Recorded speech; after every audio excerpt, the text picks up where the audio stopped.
and they started looking for appropriate bodies upon which this body of a super teacher can be imposed upon. So people gathered around him, enormous wisdom and sense. So Khalil Gibran said about J. Krishnamurti, when I walk into the room, just those 5 Saturday afternoons, an hour and a half, that much impact he had on me.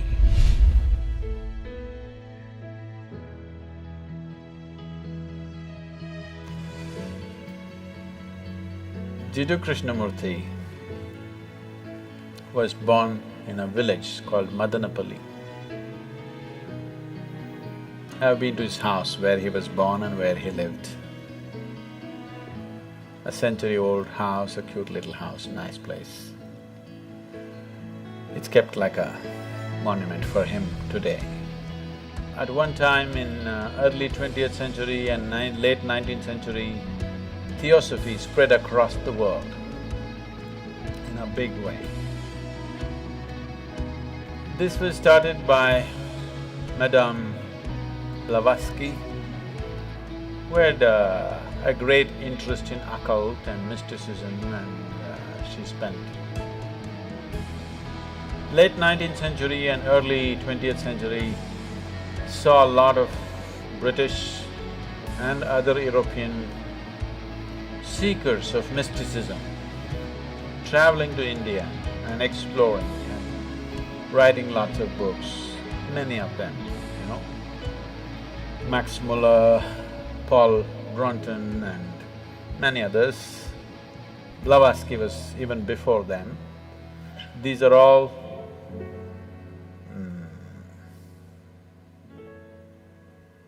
explorers of mysticism. It was, in those days, not like going to some place to learn, it was an adventure that you really have to take off on a horseback and go to a strange country, battle all kinds of things, try to meet the right kind of gurus, and it was a whole adventure.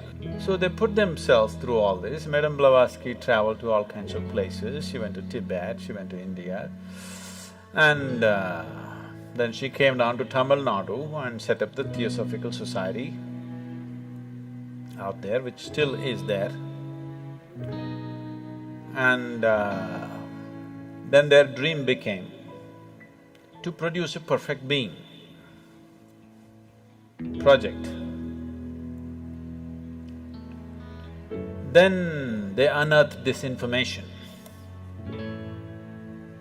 I don't know to what extent they went, but actually, in the yogic lore, in the tradition, there was a yogi by the name Sunira.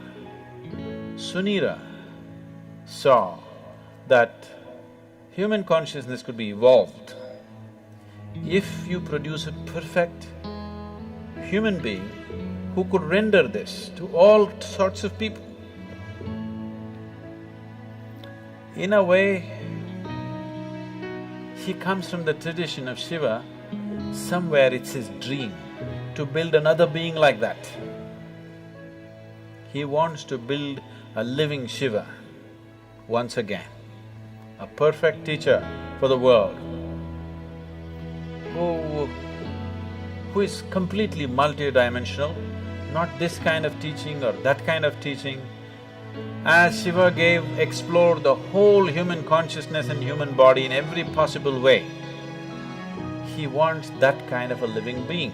So he started building the energy body for that kind, and then he believed that he could build a physical body on top of that and let him loose in the world with a lifespan of a few hundred or 1,000 years, so that he will transform the whole world by the time his time is done. So he started working on this project. And of course he died unfulfilled. Many ambitious yogis picked up the same project that Sunira had left and tried to reconstruct this energy body of a perfect teacher who can transform human consciousness. So, Madame Blavatsky, Leadbeater and Annie Besant, who came together to power this theosophy movement across the world, which they successfully did to a large extent, and they gathered the most phenomenal occult library on the planet is still in the Theosophical Society of India. They gathered every kind of book on occult and they set up a whole study team. Even now, J. Krishnamurti's groups are called study groups, yes? Study circles or study groups, because these study groups were set up by Annie Besant and Leadbeater. These are brilliant intellects, no question about that. But they have no inner experience, but they have gathered phenomenal amount of information. So somewhere they believe with this information and with their intelligence and intellect, they can recreate all this. And they started looking for appropriate bodies upon which this body of a super teacher can be imposed upon. Jiddu Krishnamurti, Rukmini Arundale, who else? One more, whatever. They started putting them through very severe training to prepare them physically, mentally. But they have no inner experience. They're reading books and trying to do this to these boys. And they put JK in all kinds of meditative processes, and he attained to a certain level of… he became a fantastic human being. He was something that nobody could decipher, but he was like a flower, his fragrance could not be missed. Then they decided, when JK was about 20 years of age, 27 or 28 years of age, this Theosophical Society decided to announce to the world that he is the world teacher. The perfect teacher has come. People gathered with great interest in this. JK came on the podium and he said, "I am not a world teacher." Poof! The whole Theosophical Society and their project, everything went down the tube. He had the courage and the sense and the wisdom to say, "I am not." Most idiots would have said, "Yes, I am the world teacher, I am the reincarnation of Buddha and Jesus and everything." Most idiots would have done that. He had the sense and the wisdom and the vision to say that I am not this nonsense that they're trying to make me out of. And JK came out of Theosophy and he started speaking. He's a brilliant speaker. So people gathered around him, enormous wisdom and sense. So when he spoke, people sat rapt. Quite magical, the way he speaks. You know, somebody was talking to me, when I was just 17, 18 years of age, someone was talking to me, JK study circles, it was fashionable. For all those people who think they're intellectual, you have to read JK, you have to listen to JK's audios, otherwise you're not intellectual enough. In the Indian intelligentsia, if you have not read JK, Kierkegaard and Dostoevsky, you have no brain actually. That's how it's treated. So it's like fashion. For everybody, they should have read this, whether they get it or they don't get it. You read Dostoevsky, you read Kierkegaard, you read J. Krishnamurti, means you got some brain working. That's a gauge. So, people were talking, JK, he's something every Saturday afternoon, they have a study circle where they play some audio tapes and his books are there and things. Some of my friends invited me and I went. So they were playing a short video. The man was sitting like this is the first time I'm seeing him, the first time I'm listening to him. He was still alive at that time. Just the integrity of the person is spilling all over him. Just the sheer integrity of the man cannot be missed. So, I didn't do much reading, I heard a few audios and watched a few videos. I enjoyed him, but I was too wild to listen to anybody. I had no time for anything. Life was calling me all the time. So I had no time to listen to my parents or my teachers or JK or IJ or XYZ, you know. I had no time for anything, so I left the study circle and went on. Maybe I attended this for about 5 weeks, I remember very well. It was about 5 weekends I went there, every Saturday afternoon, just for about an hour and a half. They would play one half an hour video or audio, and then they'll all get into discussion and one big confusion. Because nobody around him understood what he's talking about. Because he refuses to use any method, he refuses to use any example, he refuses to use any parable, any story, any joke or anything. This is just intellectual dissection. This is called as Gnana Marga. This is pure Gnana Marga. Gnana means the way of the intellect. Out of these 7 billion people, if you find 10,000 people who have that kind of a razor-sharp intellect, who can, without any kind of context, they can go on slicing things, you will not even find I don't think you'll find 10,000. Maybe you'll find 1,000 people. And those 1,000 people may not be interested in the spiritual process, they may be trying to slice through the stock market, they may be trying to slice through something else. So, around JK, everybody could feel the man is special, but nobody could get what he was talking about, because he refused to play the role of a guru, he refused to initiate anybody into anything, he refused to give any kind of method, any kind of process. He said it anyway happen. It is true. Anyway it will happen.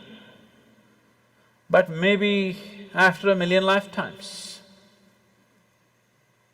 So if you are in a hurry, either you must have that kind of an intellect, which is rare, or you must be willing to use the other faculties that you have of body, energy, emotion, all these things. He went driving on one wheel of his car. He is good at it, but nobody else could get to do it. Fantastic human being. When he was there was a fragrance, when he's gone, only books, because there's no living process. So Khalil Gibran said about J. Krishnamurti, when I walked into the room, JK was sitting and Khalil Gibran went to meet him. He said, when I walked into the room, I walked into a wall of love. It just hit me in the face. See, you would never associate JK with love. He's not a loving man. That's not how he looks. He's like this. He definitely doesn't look loving, but he's very loving. His energies are absolutely compassionate, but his words are like knife. So, people felt something, but they couldn't figure what it is. They couldn't get a hold on it because he wouldn't give a hold. He said, if you hold it, you may get stuck with this, so don't hold. If there were millions of razor-sharp minds in the world, that would have been a fabulous way to do things. But in today's world, in the existing way the humanity is, the way people's intellects are entangled in 1,000,000 things, that method is just not going to get anybody anywhere. It's a beautiful process, but there must be people who can digest it, isn't it? So, J. Krishnamurti was like a flower. His fragrance was felt when he was alive, and that's all. His words are good. If you want to kind of use it as an intellectual exercise to drop a few things, they could be useful, brilliant. His intellectual brilliance just comes out every moment of his life.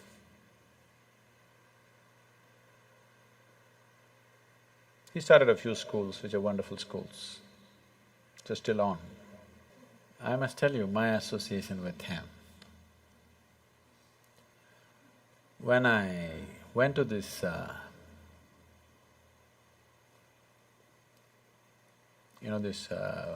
weekends for 5 Saturdays, Saturday afternoons, an hour and a half, that's my exposure to him. And one day he spoke about education. And it really gripped me. And it really twisted me inside out because all the ideas, I had never thought of an alternative way of educating people. I was only thinking of how to dismantle all the education system in my mind. When he spoke about education, suddenly it struck me, there's another way to do this. So just this thought came to my mind. I was just maybe 17, 18, and I was living wild and I have dreams of running away somewhere. So I just thought if at any time if a child comes under my control, I would like to put the child to this kind of education. So, it just so happened, when my daughter had to go to school, when she got admission in some of the best schools in Ooty, but then it just flashed me in my mind that, okay, there's a JK school, why don't I send her there? And she went to that school and she spent 8 years studying there. So just those 5 Saturday afternoons, an hour and a half, that much impact he had on me, that I handed over my daughter to his care in one way or the other.